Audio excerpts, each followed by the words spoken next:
طالبانو پر احتیا د احمد شاه مسعود قبر په پنشیر ولید کې په بمونو الوزولی دی. په ټولنیزو رسنیو کې کوم انځورونه خپریږي طالبانو څه غبرګون ښودلی دی.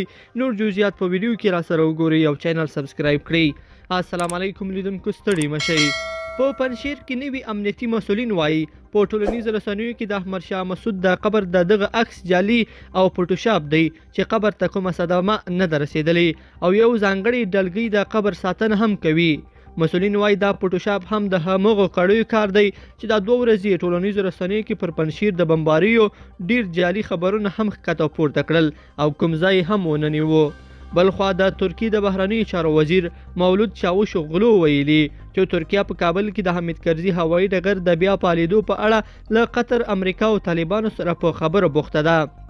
نوموړي له NTV سره په خبرو کې زیاته کړې ده چې د دوی یو 19 کسیز تخنیکي ټیم په کابل کې وو چې له قطر او طالبانو سره د دغه هوایي ډګر د بیا پالیدو او امنیت په اړه خبرې درلودي.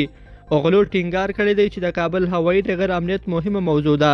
طالبان کولی شي د دغه ډګر شاوخوا امنیت ونیسي، خو په خبرې د دغه ډګر دننه امنیت د ډاډ وړ میکانیزم ته اړتیا لري چې باید خبرې پرې وشي.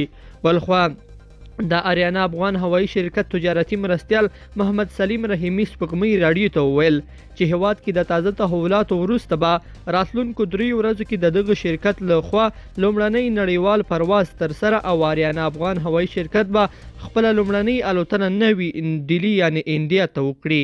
لیدونکو په دې هیله چې دا مطلب به مو راسره تر پایه پورې لیدلی وي. که مو دغه ویډیو خوښه شوې ویډیو لایک کړئ او چینل سبسکرایب کړئ. تر بیا ښه وخت.